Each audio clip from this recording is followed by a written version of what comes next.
Welcome to all, I am Ajay sir from Kankar classes. बच्चों कैसे हैं आप लोग। आज मैं आपके लिए टॉपिक लेकर आया हूं present perfect tense. Present perfect tense में कुछ ऐसे कंफ्यूजन होते हैं, कुछ ऐसे कॉन्सेप्ट होते हैं जो बहुत ही ज्यादा डाउट होते हैं। कभी कभी कुछ सेंटेंसेस ऐसे आते हैं जो देखने में प्रेजेंट इंडेफिनिट लगते हैं, लेकिन उसे हम प्रेजेंट परफेक्ट में ट्रांसलेट करते हैं। कुछ कॉन्सेप्ट ऐसे होते हैं जो कि दिखाई देते हैं कि वो पास्ट इंडेफिनिट हो सकते हैं, कोई भी वो प्रेजेंट परफेक्ट में ट्रांसलेट हो जाते हैं। आज सारे आपके लिए कंफ्यूजन दूर हो जाएंगे, आप वीडियो में बने रहिए। चलिए फिर शुरू करते हैं।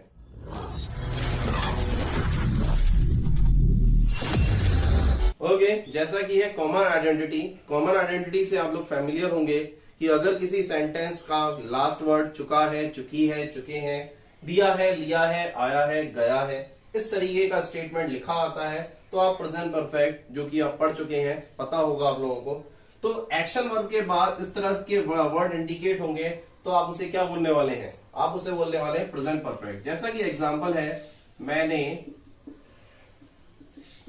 खाना खा लिया है, तो आप लोग समझ रहे होंगे कि एक्शन वर्ब के बाद लिया है, दिया है, चुका है, चुकी है, इस तरह से वर्ड आपको दिए जाते हैं तो आप प्रेजेंट परफेक्ट बोलते हो।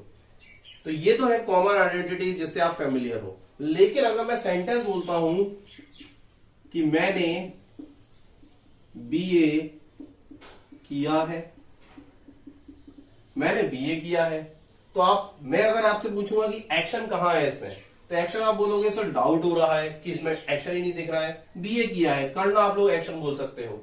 लेकिन हम लोग क्या पढ़ रहे हैं, आपने क्या पढ़ा है कि एक्शन वर्ब के बाद चुका है, चुकी है, इस तरह से वर्ड इंडिकेट होंगे तो प्रेजेंट परफेक्ट होगा। लेकिन आप लोग याद रखेंगे क्या, सेकंड स्टेटमेंट, अगर कोई सेंटेंस एक्सपीरियंस को शो करता है, लिखा हुआ है अकम्प्लिशमेंट, अकम्प्लिशमेंट का मतलब होता है उपलब्धियां।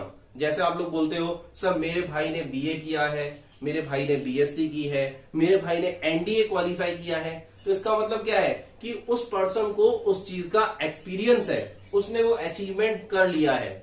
तो जब सेंटेंस में अचीवमेंट शो होता है, जब सेंटेंस में एक्सपीरियंस शो होता है, तो उस सेंटेंस को भी आप प्रेजेंट परफेक्ट बोलते हो। तो आप ट्रांसलेट करेंगे तो आप क्या बोलोगे, आई हैव डन बीए, इस तरीके से आप इसे ट्रांसलेट करेंगे। आप ये भी बोल सकते हो सर मैंने 10th किया है, तो आप क्या बोलोगे, आई हैव डन 10th या आई हैव पास्ड 10th, इस तरीके से आप बोल सकते हो। तो एक्सपीरियंस के बिहाफ पर भी टेंस को क्या बोला जाता है, प्रेजेंट परफेक्ट टेंस बोला जाता है। लिखा है एक्शन कंप्लीटेड रिसेंटली, अगर कोई एक्शन अभी अभी हुआ है, जैसा कि आप बोलते हो कि मैंने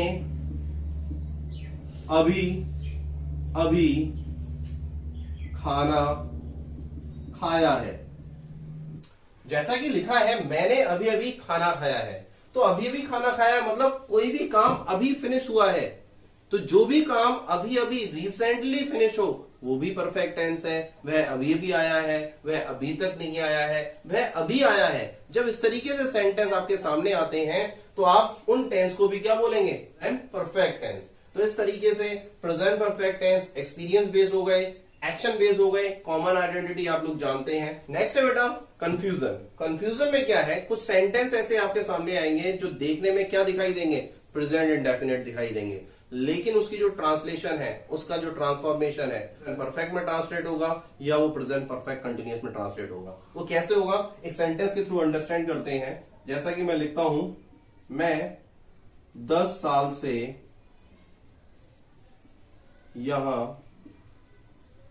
रहता हूं, तो मैं 10 साल से यहां रहता हूं। अगर आप इसे ट्रांसलेट करेंगे तो आप बोलेंगे sir I live here for 10 years। तो क्या ये सही है, ये बिल्कुल गलत है। सही क्या होगा, I have lived here for 10 years। अब यहां पर आपको डाउट हो रहा होगा कि सर ये कैसे हो गया। तो सबसे पहले मैं आपको एक बात क्लियर करना चाहूंगा। क्लियर कॉन्सेप्ट ये है कि अगर आपको सेंटेंस में टाइम जो दे रखा है, टाइम जो गिवन है, अगर उसके साथ से लगा हो, टाइम के साथ, टाइम प्लस हिंदी में वर्ड से, अगर टाइम के साथ से दे रखा है तो याद रखिएगा वो सेंटेंस ट्रांसलेट होगा प्रेजेंट परफेक्ट टेंस में या प्रेजेंट परफेक्ट कंटिन्यूअस में। तो प्रेजेंट परफेक्ट टेंस में कब ट्रांसलेट होगा? जब उसमें कंटिन्यूटी नहीं दी जाएगी। अगर उसमें कंटिन्यूटी दी जाती है तो प्रेजेंट परफेक्ट कंटिन्यूअस में ट्रांसलेट होगा। कुछ एग्जाम्पल के थ्रू ज्यादा अंडरस्टैंड हो जाएगा। कुछ एग्जाम्पल से पहले सेंटेंस जो हमें दे रखा है, टेंस हमारा प्रेजेंट परफेक्ट है, इसकी हेल्पिंग वर्ब को देखते हैं। तो हेल्पिंग वर्ब क्या होती है? हैज और हैव, और वर्ब की थर्ड फॉर्म कंपलसरी है। याद रखिएगा परफेक्ट टेंस यदि आप देखेंगे तो वर्ब की थर्ड फॉर्म को अप्लाई करेंगे। जैसा कि लिखा है कि हैज कहां लगेगा, हैव मेंशन किया जाएगा। सिंगुलर सब्जेक्ट अगर आपको दे रखा है, सिंगुलर सब्जेक्ट में अगर किसी का नाम दे रखा है, राम, मोहन, सोहन, बॉय, गर्ल, इस तरीके से आपको दे रखा है तो आपको क्या लगाना है? हैज लगाना है। ही, सी, इट, अगर ये सब्जेक्ट दे रखे हैं तो आपको हैज लगाना है। वर्ब थर्ड कंपलसरी है। प्लूरल में अगर हम बात करें किसी का नाम आई और बी, तो मैं आपको आई के बारे में आप सभी फेमिलियर होंगे कि आई को हमेशा प्लूरल में काउंट किया जाता है। केवल एक ही टेंस है जिसमें आई को हम सिंगुलर काउंट करते हैं, जो कि पास्ट कंटिन्यूअस है, जिसमें आप आई वॉज लगाते हो। बाकी सारे टेंस में आप क्या लगाते हो? आई के साथ डू लगाते हो, आई के साथ हैव लगाते हो। तो इस तरीके से आई हमेशा प्लूरल में काउंट होता है। क्लियर हो गया होगा? तो जब भी आपके सामने प्लूरल सब्जेक्ट होगा, आई, वी और यू दे रखा होगा, तो आप इसे क्या करेंगे? हेल्पिंग वर्ब आप हैव लगाने वाले हैं, वर्ब की थर्ड फॉर्म। जैसा कि स्टेटमेंट लिखा है पॉजिटिव सेंटेंस, पॉजिटिव सेंटेंस का स्ट्रक्चर सब्जेक्ट, हेल्पिंग वर्ब। आप इस हेल्पिंग वर्ब को ऑक्सिलरी वर्ब भी बोलेंगे। ऑक्सिलरी वर्ब, वर्ब की थर्ड फॉर्म और अदर वर्ड। ऑब्जेक्ट फॉर्म और अदर वर्ड आप इस तरीके से मेंशन कर सकते हो।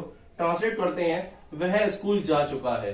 मैंने आपको पहले भी ट्रांसलेशन बताए हैं, हाउ टू ट्रांसलेट। तो मैंने बोला है सबसे पहले सेंटेंस की आप एक्शन को देखें। एक्शन क्या है? जाना। तो जाने का एक्शन कौन कर रहा है? वह है। तो आपने मेंशन कर दिया ही। इसके बाद हेल्पिंग वर्ब आप हैज मेंशन करेंगे because subject is singular. Has के बाद वर्ब की थर्ड फॉर्म। वर्ब की थर्ड फॉर्म क्या है? वर्ब की थर्ड फॉर्म है गॉन। फिर इसके बाद टू स्कूल। इस तरीके से मेंशन करेंगे। अगर आपको समझ में नहीं आ रहा है कि कैसे हम ट्रांसलेट कर रहे हैं, आप पुरानी वीडियोस को देख सकते हो। उन वीडियोस में हाउ टू ट्रांसलेट का कॉन्सेप्ट मैंने बहुत ही डीपली तरीके से एक्सप्लेन किया है। नेक्स्ट लिखा हुआ है मैंने उसे पढ़ाया है। तो मैंने उसे पढ़ाया है, सब्जेक्ट क्या हो जाएगा? आई। हैव मैंने आपको अभी बता दिया था कि आई को हम प्लूरल काउंट करते हैं। I have taught him. उम्मीद करता हूं मेरी बात आपको क्लियर हो रही होगी। इसके बाद नेगेटिव को देखते हैं और फिर इंटरोगेटिव को देखते हैं। सेंटेंस स्ट्रक्चर आपके सामने है, subject, has, have, not, verb की third form of other word. Sentence लिखा है बच्चों ने खाना नहीं खाया है, तो ट्रांसलेट क्या होगा? Children have not eaten the food. Clear हो गया होगा? Children have not eaten the food. Action कौन कर रहा है? बच्चे कर रहे हैं। हेल्पिंग वर्ब ये आपको दिखाई दे रही है। नॉट आपको मेंशन होता हुआ दिख रहा होगा, वर्ब की थर्ड फॉर्म, फिर अदर वर्ड। ओके बेटा, नेक्स्ट है आपका सेकंड। उसने अपनी किताबें टेबल पर नहीं रखी हैं। तो नहीं रखी हैं तो आप सेंटेंस ट्रांसलेट कैसे करेंगे? ही हैज नॉट पुट अपनी किताबें। आप जानते होंगे ही का पॉजेसिव केस क्या होता है? हिज होता है। His books on the table. Is that clear? Clear हो गया होगा आप लोगों को। नेक्स्ट आपका जो दे रखा है वो है आपका इंटेरोगेटिव सेंटेंस। इंटेरोगेटिव सेंटेंस को टू टाइप से रीड करते हैं, हेल्पिंग और इंटेरोगेटिव और क्वेश्चन और इंटेरोगेटिव। स्ट्रक्चर आप लोग देख कर अंडरस्टैंड कर सकते हैं। Helping verb, subject, main verb third, other word. Verb की जो थर्ड फॉर्म है उसे मेन वर्ब भी बोला जाता है, तो डाउट होने की जरूरत ही नहीं है आप लोगों को। क्वेश्चन और इंटेरोगेटिव में तो आप लोग सबसे पहले मेंशन करेंगे क्वेश्चन वर्ड। क्वेश्चन वर्ड, फिर उसके बाद helping verb, subject, main verb की थर्ड फॉर्म और अदर वर्ड। लास्ट में क्वेश्चन मार्क लगाना है, ये आप लोगों को याद रखना है। नेक्स्ट दे रखा है आपका एग्जाम्पल। एग्जाम्पल दे रखा है क्या उसने पत्र लिख लिया है। तो आप कैसे ट्रांसलेट करेंगे? हैज ही लिख लिया है तो क्या बोलेंगे? रिटेन। रिटेन क्या उसने, तो उसने को हमने ही मेंशन कर दिया, लिखने को रिटेन मेंशन कर दिया। अब रह क्या गया? पत्र, letter. Has he written a letter और मेंशन कर देंगे अ लेटर। क्वेश्चन मार्क लगाना कंपलसरी है। नेक्स्ट है, क्या तुमने अपनी किताबें पढ़ ली हैं? इसे आप लोग बना के देखेंगे, ज्यादा क्लियर होगा। नेक्स्ट लिखा है, रोहन ने अपना काम कैसे किया है? तो इसे आप ट्रांसलेट कैसे करेंगे? हाउ हैज रोहन, एक्शन क्या हो रहा है? साफ करने का, तो आप क्या बोलेंगे? क्लीन अपना कमरा, हिज रूम। उम्मीद करता हूं समझ में आ रहा होगा। बाकी जो सेंटेंस लिखा है, तुम्हारा भाई कहाँ है, तो आप लोग इसे इजीली ट्रांसलेट कर पाएंगे। आप मुझे मैसेज करें जिससे कि क्लियर हो जाएगा। मुझे कमेंट करके बताएं कि सर यहाँ पर डाउट है, तो मैं आपके डाउट क्लियर करूंगा। इसके बाद नेक्स्ट कुछ एग्जांपल देखते हैं जिससे कि पूरा जो कॉन्सेप्ट है वो क्लियर हो जाएगा। ओके, जैसा कि लिखा है, वह अभी तक नहीं आया है, मतलब जो काम है रिसेंटली फिनिश हुआ है। तो जो भी काम रिसेंटली फिनिश हो वो प्रेजेंट परफेक्ट है। लिखा है बेटा वर्क हैज बीन डन, शायद मैंने बोला नहीं है तो आपको क्लियर नहीं हो रहा होगा। वर्क हैज बीन डन का मतलब क्या है कि कोई भी काम जो खत्म हो गया है और रिसेंटली खत्म हुआ है तो उसको क्या बोलते हैं? Present perfect. तो वह अभी तक नहीं आया है, तो रिसेंटली ये काम हुआ है कि अभी नहीं आया है। वह अभी स्कूल गया है, तो रिसेंटली वो गया है, तो आप लोग बोल रहे हैं कि वह अभी स्कूल गया है। ऐसे लिखा है, मैंने बीटेक किया है, तो एक्सपीरियंस हो गया। उसने एयरटेल कंपनी में काम किया है, तो अचीवमेंट हो गया, अकम्पलिशमेंट हम लोगों ने पढ़ा था। मैं उसे 10 वर्षों से जानता हूं, तो मैंने आपको बताया था कि टाइम के साथ अगर से दिया जाता है तो आप उसे क्या बनाते हैं? या तो प्रेजेंट परफेक्ट बनता है या वो प्रेजेंट परफेक्ट कंटिन्यूस बनता है। तो प्रेजेंट परफेक्ट कंटिन्यूस कब बनेगा? जब उसमें कंटिन्यूटी शो की जाएगी। जैसा कि मैं बोलता हूं, मैं उसे 10 सालों से पढ़ा रहा हूं, तो वो काम कंटिन्यूस होता जा रहा है, तो वो क्या बन जाता है? Present perfect continuous time. तो सेंटेंस जब कंटिन्यू फॉर्म में दिखाई दे तो प्रेजेंट परफेक्ट कंटिन्यूस। अगर उसमें टाइम दिखाई दे और उसमें वर्ड क्या दिखाई दे? से दिखाई दे, टाइम के साथ से, तो क्या बनाएंगे उसे? Present perfect tense. ऐसे ही उसे 10 दिनों से बुखार है, तो टाइम के साथ से आ रहा है, तो आप इसे क्या बनाएंगे? Present perfect tense. जैसा कि आप इसे ट्रांसलेट करेंगे तो क्या बनेगा? He has been fever for 10 days। उम्मीद करता हूं कि क्लियर हो रहा होगा। ये लिखा है, मैं उसे 10 वर्षों से जानता हूं, तो क्या बनाएंगे? I have been known him for 10 years. I have been known him for 10 years। इस तरीके से आप इसे ट्रांसलेट करेंगे। टेंस आपको क्या दिख रहा है कि ये क्या है? इंडेफिनिट। ये आपको प्रेजेंट इंडेफिनिट दिख रहा है, पर प्रेजेंट इंडेफिनिट नहीं है। प्रेजेंट इंडेफिनिट में अगर टाइम आएगा तो क्या आएगा कि मैं सुबह उठता हूं, मैं 4 बजे उठता हूं। I get up at 4 o'clock in the morning, I get up at 6 o'clock in the morning, I go to school daily. इस तरीके से टाइम आएगा, से के साथ टाइम नहीं आएगा। अगर टाइम के साथ से दे रखा है तो हमेशा याद रखें वो प्रेजेंट परफेक्ट है। उम्मीद करता हूं कि समझ में आ रहा होगा। नेक्स्ट लिखा है कि मैंने बीए किया है, तो मैंने बीटेक किया है, तो बीटेक किया है इसका मतलब है एक्सपीरियंस हो गया। जैसे मैंने बीए भी बोल दिया अभी थोड़ी देर पहले, तो आप बीए भी समझ सकते हैं, बीटेक भी समझ सकते हैं, उसमें कोई कंफ्यूजन नहीं है। लेकिन मैंने बोला मैंने बीटेक किया है, तो आप क्या बोलेंगे? मैंने एक्सपीरियंस हो गया, तो आई हैव डन बीटेक या बीए, आप कुछ भी बोल सकते हैं। एक्सपीरियंस होना चाहिए, वो ज्यादा रिक्वायर है। उसने एयरटेल कंपनी में काम किया है, तो क्या बोलेंगे? He has worked in Airtel